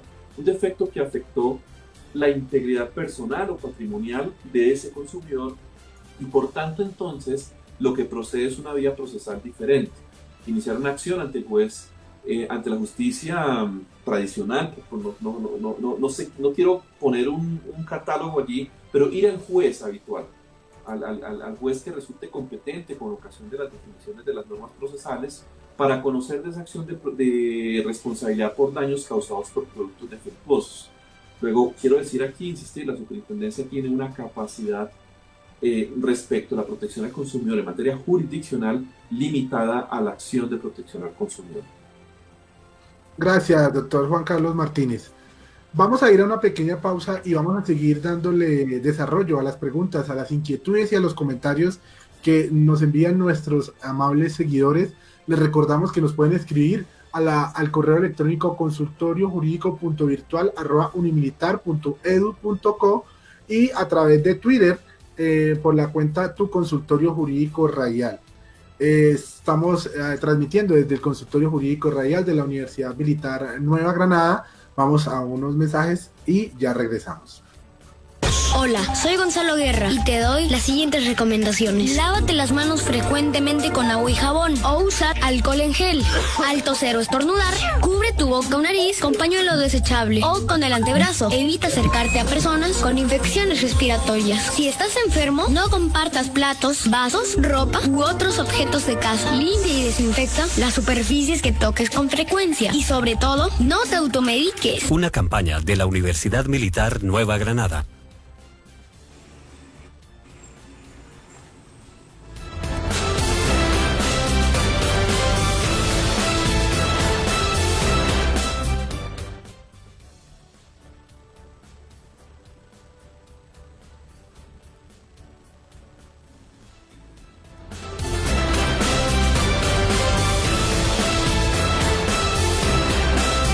Bueno, estamos de regreso al programa del día de hoy en el Consultorio Jurídico Radial de la Universidad Militar Nueva Granada, relacionado con el tema de la protección de los derechos al consumidor en el marco del estado de emergencia y pues de prevención y de aislamiento en el que nos encontramos a nivel nacional.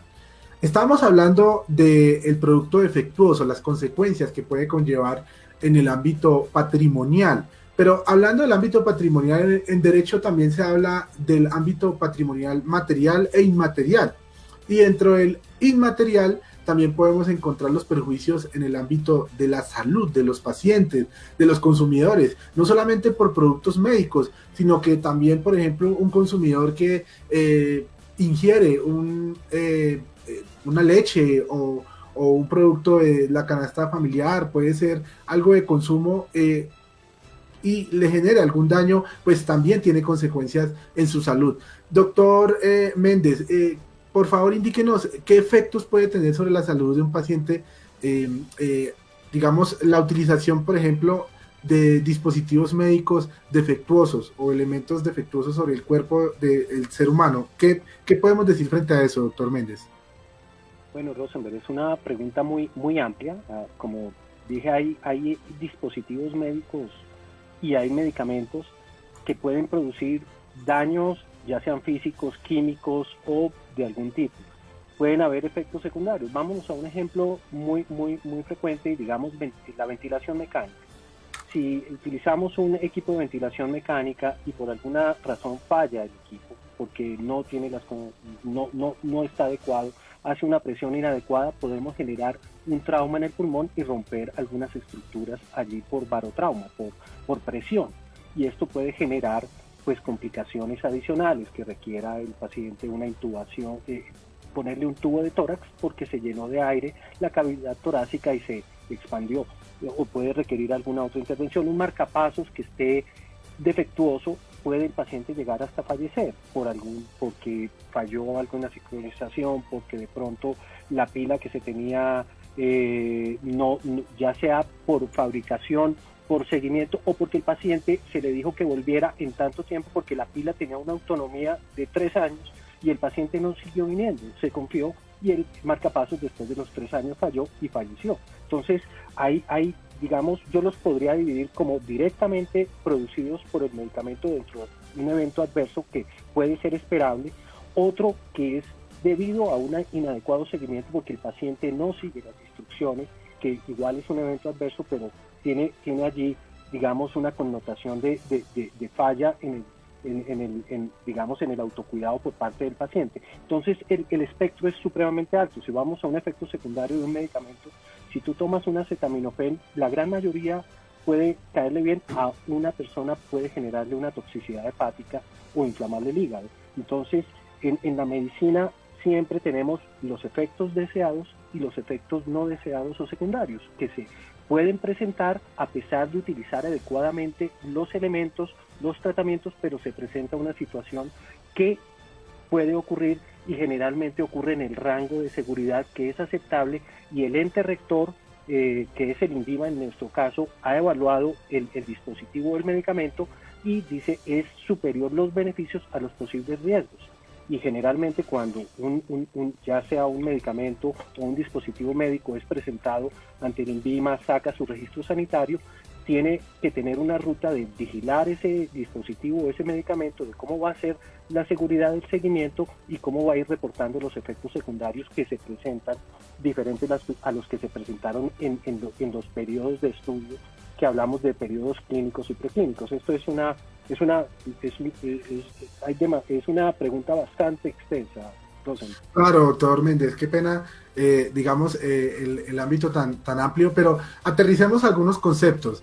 En lo que corresponde al deber de información frente a esos dispositivos, frente a esos medicamentos, es un derecho sin duda alguna que tiene el consumidor o el paciente, pero en relación con la responsabilidad del fabricante, el fabricante de un producto médico, ¿qué tipo de advertencias tiene que hacerle a los pacientes o a los usuarios y en especial a los médicos que van a colocar ese dispositivo para un tratamiento, para un diagnóstico? ¿Qué podemos decir frente a eso, doctor Méndez? Bueno, ahí también hay una gran cadena, y eso depende de los sistemas de salud de cada país. En nuestro sistema de salud, como tenemos una estructura amplia, finalmente los tomadores de decisiones en la gran parte de casos son los que deciden qué comprar, qué elementos se va a comprar, qué tipo de ventilador, qué tipo de medicamento se va a utilizar. Yo te receto un medicamento en nombre genérico, y finalmente a la mayoría de pacientes que están en alguna aseguradora, el asegurador o incluso el operador logístico, que el asegurador le ha dejado al operador logístico, que es quien le entrega los medicamentos a los pacientes, es el que define qué tratamiento, qué marca de medicamento va a dar, y realmente lo único que verificamos es que tenga un registro sanitario y no tenga una fecha de vencimiento ante el INVIMA. Digamos, esto es lo que tenemos. Hemos tenido casos que de la opinión pública han sido lo que se presentó lamentablemente con uno de los medicamentos, donde se suministró dentro de la caja, venía otro elemento, se le dio a unos niños y los niños fallecieron. Ya saben a qué ejemplo me estoy remitiendo, que fue una compra directa, pero hubo alguna situación en la cadena de custodia que falló. Entonces, indudablemente aquí hay es un eslabón de responsabilidades que va desde el médico, desde el que dispensa, desde el fabricante, desde el que embala, que hay que hacer una cadena de custodia para que el paciente tenga la mayor seguridad, y todo está reglamentado. con respecto al INVIMA, tiene una cantidad de reglamentos para medicamentos, medicamentos de tipo químico, de síntesis química, medicamentos naturistas. Vimos el ejemplo de otro elemento que era la caléndula officinalis, donde lamentablemente fallaron algunos análisis y se encontró que era un elemento químico que en algunos pacientes presentó una toxicidad, y me refiero a que tenía diclofenaco. En cuanto a medicamentos, entonces realmente hay una cantidad de leyes que reglamentan, que indican que haya una hoja de ruta de cómo se hace la vigilancia postventa, y dentro del mismo estado entramos al ministerio, nosotros los médicos, cuando se presenta algún efecto adverso, y tenemos que registrarlo ya sea en la documentación para eventos adversos de dispositivos médicos o de medicamentos, que están disponibles en las páginas del Ministerio de Salud, en la Secretaría de Salud, en el INVIMA.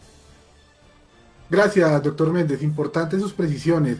Aquí saludamos a esta hora también a Natalia Romero, quien nos hace una pregunta interesante y bueno, esperamos que a podérsela atender. Dice que si no se establece el momento de la entrega del dispositivo médico al tiempo de garantía, ¿cuál es el tiempo de garantía que debe tomarse por parte del paciente? Pregunta Natalia Romero. También aquí nos escribe Angie Galeano, saludamos a Angie Galeano, dice, pero el operador logístico está a cargo de un químico farmacéutico. Bueno, es un comentario que ella nos hace. También afirma que debemos resaltar el trabajo del químico farmacéutico, quien es el encargado de la selección de los medicamentos en los comités de fármaco terapéutico de cada institución. Doctor Méndez, ¿qué le podemos contestar de pronto a nuestros usuarios en torno al tema de las garantías de esos dispositivos médicos? ¿Qué información nos puede dar al respecto, doctor? Bueno, en cuanto al tiempo, por enmarcado en los derechos que tienen los pacientes, pues tiene que ser un tratamiento oportuno y a tiempo, y depende de cada caso. Hay casos que son urgencia, que requieren una atención inmediata, y digamos, si está en una unidad de cuidado intensivo, requiere un tratamiento de salvamento porque está frente a la vida o la muerte. Obviamente es un tiempo más corto frente a otros tratamientos ambulatorios que se requiere un tipo de tratamiento que da un margen de espera. Sin embargo, pues hay algunas condiciones que nos pueden permitir pues que esos derechos de los pacientes puedan ser retribuidos si la demora se está tardando, y es así como están las tutelas o algunas otras acciones. Ya con respecto a lo que comenta la segunda participante, totalmente de acuerdo. El equipo de salud es un equipo enorme. Un médico no conoce el intríngulis o en detalle, digamos, la legislación que hay como un químico farmacéutico frente a la legislación que hay con respecto a los medicamentos y en cuanto a sus seguimientos, sus homólogos, cómo se hace la vigilancia, cómo se registra, y de hecho en cada institución grande hay un equipo grande de químicos farmacéuticos, y allí donde yo trabajo hay un equipo grande y trabajamos mucho en cuanto a la seguridad del paciente, y es así que nos certificamos en seguridad no solo frente aquí a las entidades en Colombia, sino fuera del país. Tenemos unas certificaciones de seguridad y atención centrada en el paciente. Ojalá todas las instituciones hicieran lo mismo. Eso es lo que quizás puedo decir en términos macro a ese par de inquietudes. Gracias, doctor Méndez. Aquí también nos insiste nuestra usuaria, nuestra seguidora, dice que los médicos no se están apoyando con los químicos farmacéuticos para la selección de medicamentos o dispositivos médicos. Bueno, eso es una afirmación que, pues, como decimos nosotros los abogados, requiere de prueba. Pero bueno, en ese orden de ideas, también quisiéramos indagar un poco alrededor de la temática que sin duda alguna, aún en este estado de aislamiento preventivo, se puede dar con relación a el uso de productos estéticos, digamos como implantes o dispositivos médicos para tratamientos. ¿Cuál podría ser esa diferencia en cuanto a responsabilidades, en cuanto a deberes, en cuanto a obligaciones de los médicos en el ámbito de los tratamientos y en el ámbito estético? Doctor Méndez, ¿qué opina al respecto? Bueno, generalmente el relacionamiento con esteticistas ya es un relacionamiento directo con los médicos que van a hacer alguna intervención. En la mayoría de los escenarios, pues ya las intervenciones estéticas son muy limitadas, las que se hacen en el marco del sistema de aseguramiento, o sea, que intervenciones estéticas que puedan ser cargados a nuestros impuestos son muy pocas. Es decir, una persona que quiere colocarse labios porque los quiere mejor, o quiere ponerse más pómulos, o quiere tener unos senos más prominentes, o unas nalgas más vistosas, o hacerse una lipoescultura, generalmente aquí ya hay una relación directa con el médico tratante, y este médico tratante o esteticista pues tiene que dar las garantías. Digamos, el deber que tiene el paciente es verificar que ese médico tenga, o que esa persona tenga la idoneidad, tenga los títulos, esté registrado frente a las sociedades científicas y frente al retus que hay ahorita, que es el Ministerio de Salud, que todos tenemos, damos nuestra hoja de vida, nuestras certificaciones, y ellos nos vigilan y nos dan el permiso de trabajar con esta especialidad, ver qué experiencias ha tenido y conocer qué materiales se han puesto. Lamentablemente encontramos muchos casos donde las personas se han hecho intervenciones estéticas incluso en su casa, donde van, los visitan en su casa, les hacen intervenciones en la sala de su casa, inyectándoles materiales que ellos mismos desconocen, y posteriormente llegan con unas reacciones a cuerpo extraño, que es una inflamación, ya sea en la piel porque se han inyectado elementos que a veces terminan siendo biopolímeros. En el mejor de los casos, biopolímeros es una sustancia que es compatible con la vida en teoría, pero a veces es aceite de cocina, a veces es una cantidad de elementos que terminan haciéndose un daño, y es una situación bastante compleja y lamentablemente se presenta mucho en nuestro país. Esto finalmente lo debe verificar las secretarías de cada institución. Si yo veo que hay un prestador que no cumple con las características, debo poner una queja ante la Secretaría de Salud de Bogotá, en el caso mío, que vivo en Bogotá, o de cada uno de los departamentos donde son las demás personas. Gracias, doctor Méndez. Importante esos aspectos. Doctor Gonzalo Molano, me gustaría trasladarle esta pregunta con relación a los regímenes de responsabilidad. Se dice que en el ámbito de los tratamientos o del diagnóstico o de la prevención hay una responsabilidad de medios, mientras que en el ámbito estético, o digamos las personas que quieren hacerse alguna cirugía con fines estéticos, hay una responsabilidad de naturaleza de obligaciones de resultados. ¿Cómo entender estos dos conceptos, doctor Gonzalo? ¿Qué nos puede decir al respecto? Correcto, bueno. En lo que tiene que ver con las obligaciones que surgen para las partes en un contrato de consumo, sea a nivel médico o sea en el comercio tradicional o electrónico, uno puede encontrar que surgen obligaciones que pueden ser de resultado, es decir, que para que el que provee el servicio pueda comprobar y satisfacer su obligación, debe entregar un resultado de manera perfecta, de manera tal que cumpla con las condiciones de calidad, de idoneidad, de seguridad particularmente. Mientras que por el otro lado hay algunos aspectos, algunas relaciones en donde las obligaciones que surgen no son de resultados, sino son de medios. Particularmente en las obligaciones de medios yo no puedo, como el prestador del servicio, garantizarle al cliente o garantizarle al usuario, en el caso de una institución de salud, que el procedimiento al cual va a ser sometido va a ser exitoso, porque depende de una gran cantidad de circunstancias, depende también del estado de evolución de la ciencia, de la tecnología. Entonces, dándolo en un ejemplo médico, cuando se practica una cirugía, digamos, compleja, como por ejemplo una cirugía de cadera a un paciente, evidentemente, dada la complicación y dada lo delicado del procedimiento, el médico no puede, y la institución en particular, no puede ofrecerle un resultado al paciente. Simplemente puedes ofrecerle que la prestación del servicio va a cumplir con las condiciones de calidad, en un lugar que cuenta con los protocolos, con el cumplimiento de los reglamentos técnicos y sanitarios, que el personal profesional que va a encargarse de adelantar ese procedimiento cuenta con los títulos y las exigencias de la ley.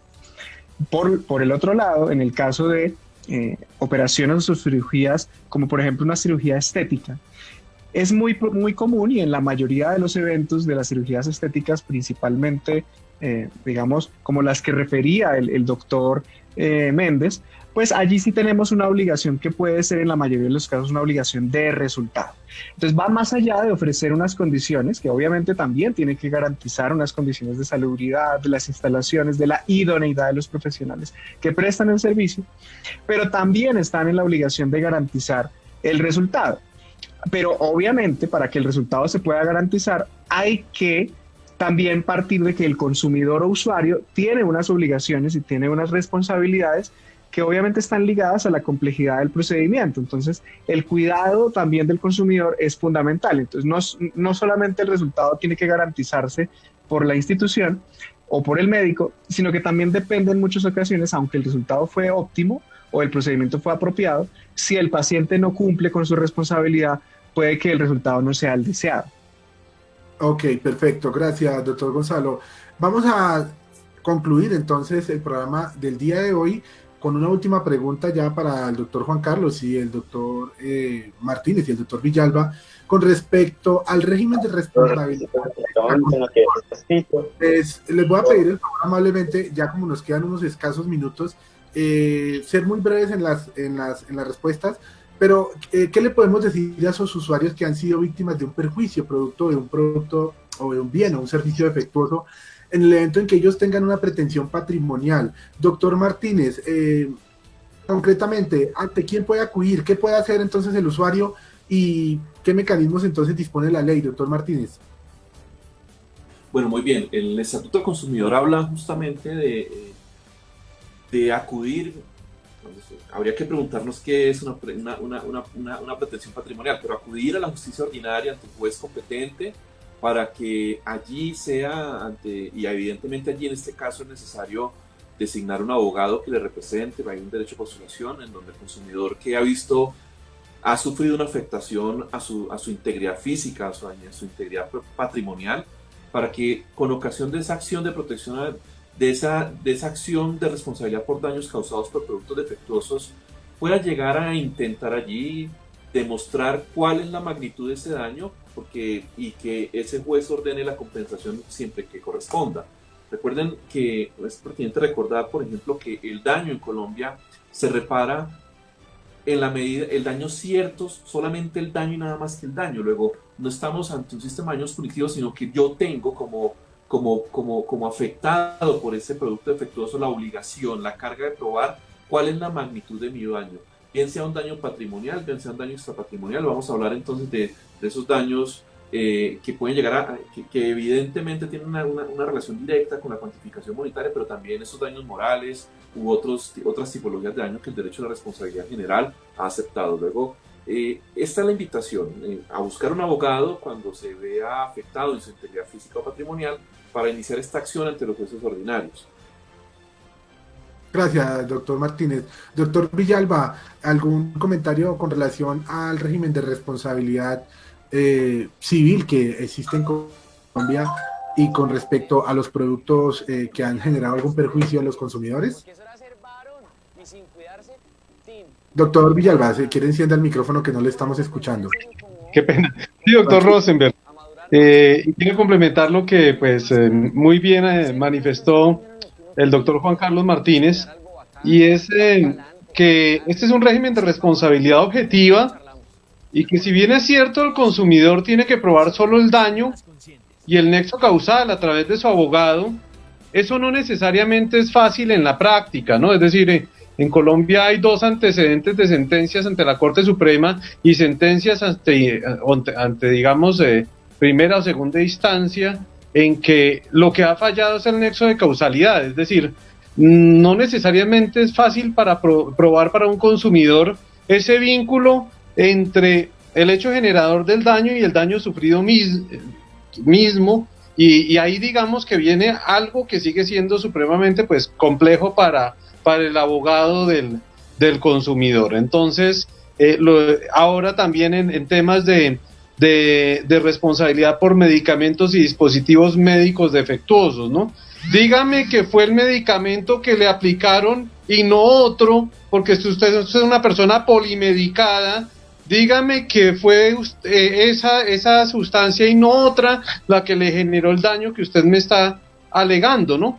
En ese orden de ideas, fíjense que De todos modos, pues probatoriamente tienen que ser unas demandas muy bien, de todos modos, pues establecidas, acompañadas, fundamentadas, porque no es del todo fácil, a pesar de que hay unas reglas que favorecen a los consumidores, ¿de acuerdo? Gracias, doctor Villalba, muy ilustrativo su intervención, muy ilustrativa. Sin duda alguna, entonces les hacemos saber y concluimos a toda nuestra amable audiencia sobre los derechos a los que pueden acceder cuando son víctimas o han sido perjudicados por el consumo de un producto o un servicio que es defectuoso. Pues bien, llegamos a esta fase final del programa del Consultorio Jurídico Radial. Le vamos a dar una ronda final a todos nuestros invitados y a nuestros coordinadores para que nos hagan unos comentarios y unas conclusiones finales, no sin antes manifestarles nuevamente a todos nuestros usuarios, a toda nuestra amable audiencia, que nos pueden seguir a través del correo electrónico consultoriojurídico.virtual@unimilitar.edu.co. Allí nos pueden enviar sus consultas, sus casos, sus inquietudes. Recuerden que tanto el consultorio jurídico como la Defensoría del Pueblo hacen parte del sistema de defensa pública y que a través de ello las personas de escasos recursos que no cuenten con los medios para contratar a un abogado pueden acceder a dichos servicios de forma gratuita. De manera pues que les ponemos a consideración y a disposición de todos nuestros usuarios esta información. Recuerden que también nos pueden escribir a través de la página UMNG Radio. Y una última cuña con relación a la información de las inscripciones de la Universidad Militar Nueva Granada, que están abiertas hasta el 12 de junio. Repito, 12 de junio tenemos espacio a los aspirantes, a los interesados en los programas presenciales de pregrado y a distancia, así como los virtuales que están disponibles en la Universidad Militar Nueva Granada.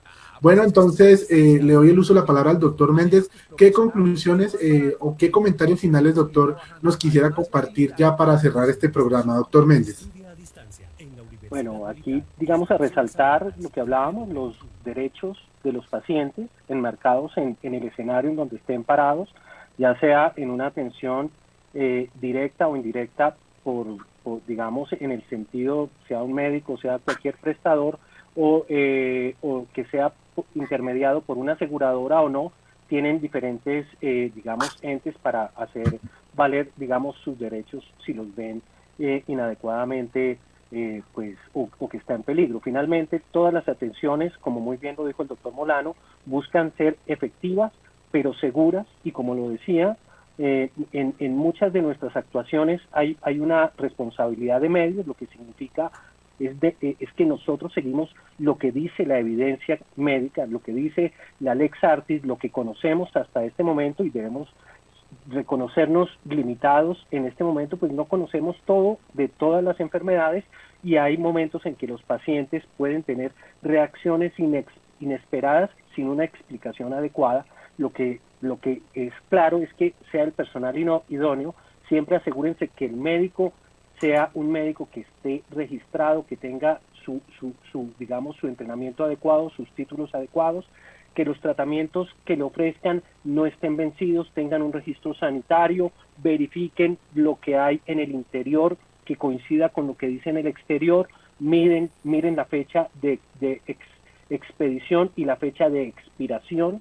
Si no tienen claro, hablen con el médico, hablen con el farmacéutico que está dándole el medicamento. En la mayoría de los casos, si están por medio de una aseguradora, es un químico farmacéutico que, como muy bien lo dijo, y tal vez hay alguna oyente que se siente que no está siendo valorada, realmente en la mayoría de los casos ellos tienen un papel fundamental. Los dispositivos médicos va desde la sutura que le colocan por una herida, la toma de tensión, hasta un stent por un problema cardíaco, un aparato intracerebral. Son supremamente, digamos, extensos. Hay algunos que se conocen mucho, que sabemos su seguridad, hay otros que son innovadores, que hasta ahora van apareciendo, y que en la medida que van apareciendo vamos a ir conociendo qué posibles efectos secundarios o eventos secundarios van a tener.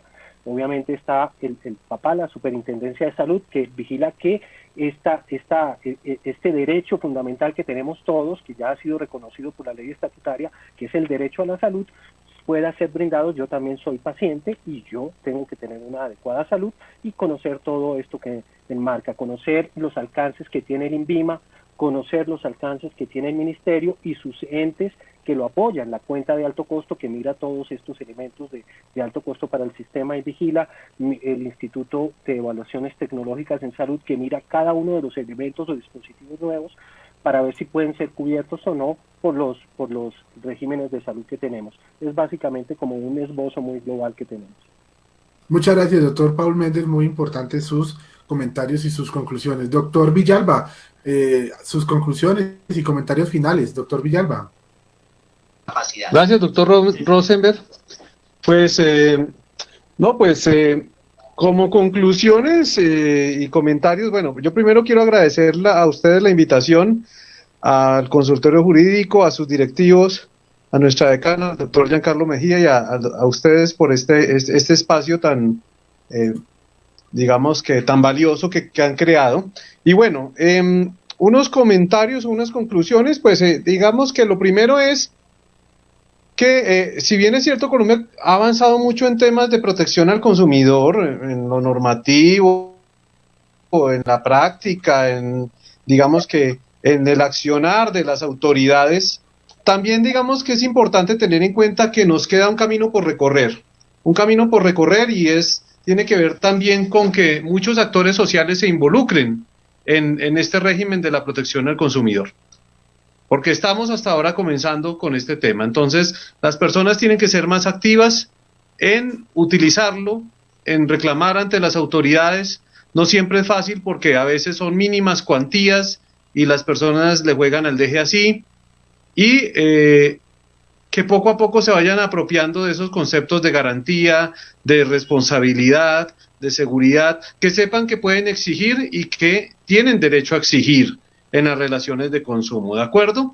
En la medida en que tengamos consumidores informados y consumidores más conscientes de que tienen derechos, este régimen va a funcionar mejor. Entonces, es más, digamos que una reflexión de ese tipo, ¿no? Obviamente a nuestros estudiantes y colegas que están aquí, que es un tema que es de suprema, digamos, cotidianeidad, y en ese orden de ideas, pues es importante que lo aprendamos porque entró a jugar con el derecho civil y comercial al ser un régimen, digamos que de aplicabilidad pues supremamente recurrente en la vida de los abogados. Eso es básicamente un mensaje final. Bueno, muchísimas gracias, doctor Villalba. Doctor Carlos Martínez, algunos comentarios finales o invitaciones que usted nos quiera realizar. Muchas gracias. Doctor Martínez. No lo escuchamos, doctor Martínez. Bueno, mientras retomamos la comunicación, doctor Gonzalo, algunas conclusiones finales ya para cerrar el programa. Sí, muy brevemente, reiterar lo que nos decía el doctor Juan Carlos Villalba.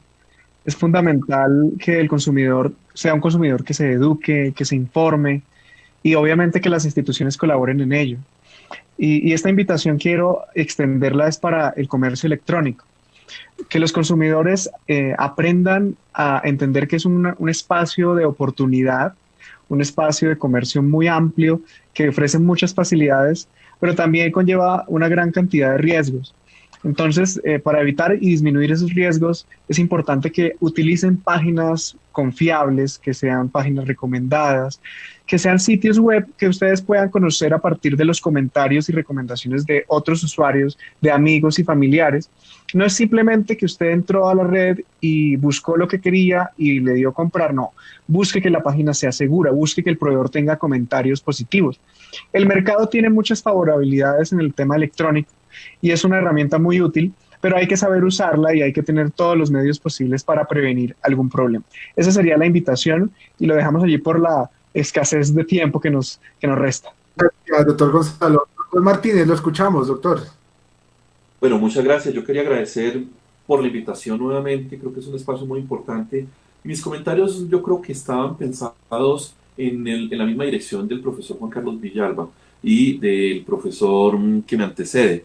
¿Por qué? Porque yo creo que el consumidor hoy en día en Colombia tiene que empezar a reconocer que tiene a su mano, que tiene a su disposición una serie de instrumentos para su defensa. yo creo que debemos apartarnos un poco también de esas cargas que se nos pueden poner como consumidor, de la vergüenza misma de reclamar. Yo creo que ustedes como consumidores, esto pensando en el día a día, cuando están haciendo la fila en esta gran superficie y advierten que ha habido un error en el precio, que ha habido alguna circunstancia que hace que usted reclame, muchas veces deciden no hacerlo porque hay fila, porque la empleada de pronto le dice que no. El derecho al consumo se creó justamente para eso, para salvaguardarlo a usted ante una relación en donde difícilmente usted va a poner las condiciones que van a arreglar esa relación. Luego, esos instrumentos están ahí para ponernos en igualdad de condiciones y bajo esa medida tenemos que utilizarlos.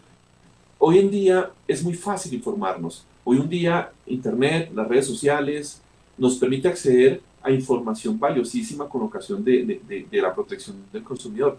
Hagámoslo. No solamente dejemos que estén las normas, sino utilicémoslas, verifiquemos cuáles son los procedimientos y aprovechemos que en muchos casos no es ni siquiera necesario contar con la ayuda de un abogado. Entonces, esta es la invitación general que tenemos que hacer para que los consumidores puedan hacer uso de este sistema, un sistema complejo, pero que al final de cuentas lo que persigue es su protección en general. Muchas gracias. Muchas gracias, doctor Martínez. Bueno, doctor Gilibert, algunas conclusiones, por favor. Un minuto nos queda ya en la emisión de hoy, doctor. ¿Algún comentario o conclusión final del programa de hoy, doctor Pacheco? Sí, doctor, lo único es, me queda por decir, es que creo que tenemos que ser consumidores más conscientes de la huella que dejamos con nuestro consumo, más que hablar de qué debemos consumir o qué no debemos consumir, es de la huella que dejamos con nuestro consumo, toda vez de que tenemos que mirar que el mundo se encuentra en una situación compleja, no solamente por el tema actualmente de la pandemia, sino por el tema del medio ambiente. Entonces yo los invito a que hagan un consumo responsable, verificando los tipos de mercancías y esta mercancía cómo impacta el medio ambiente y cómo realmente le puede dar utilidad a su vida y cómo puede realmente satisfacer unas necesidades y si realmente son importantes satisfacer de forma inmediata ese tipo de necesidad con ese tipo de producto. Gracias, doctor Pacheco. Bueno, concluimos entonces el programa del día de hoy. Recuerden que este es el consultorio jurídico radial de la Universidad Militar Nueva Granada. Los esperamos el próximo martes con un tema de actualidad jurídica, una problemática que impacte a la sociedad de consumo o a la sociedad en general. Les recordamos a todos que nos pueden escribir a través de las redes virtuales, nos pueden escribir a través del consultorio, el correo electrónico consultoriojurídico.virtual@unimilitar.edu.co. Muchas gracias a todos los asistentes, muchas gracias a los panelistas, a los coordinadores que hicieron posible este programa y sin duda alguna a nuestros invitados especiales. También les agradecemos a la audiencia y a nuestros seguidores por estar pendientes de nuestros programas. Recuerden, los martes a la 1 de la tarde, aquí por UMNG Radio de la Universidad Militar Nueva Granada. Una feliz tarde para todos y nos veremos hasta el próximo martes.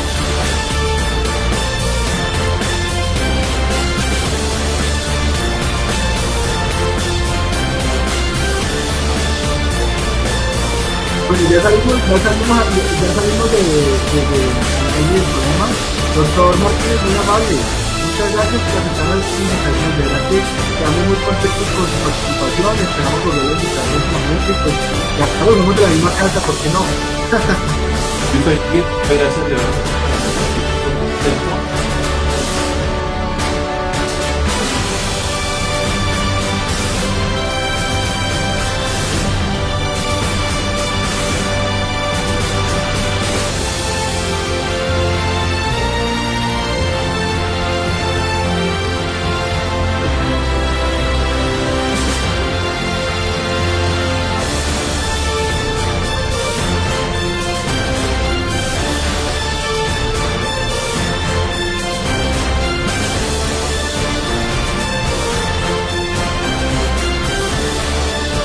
Juan, tantos años sin verte. ¿Aún trabajas con tu familia? No, estudié Relaciones Internacionales y Estudios Políticos en la Militar. Y ahora trabajo como asesor en una ONG. Pero yo siempre te veía trabajando. Ah, pues es que estudié a distancia.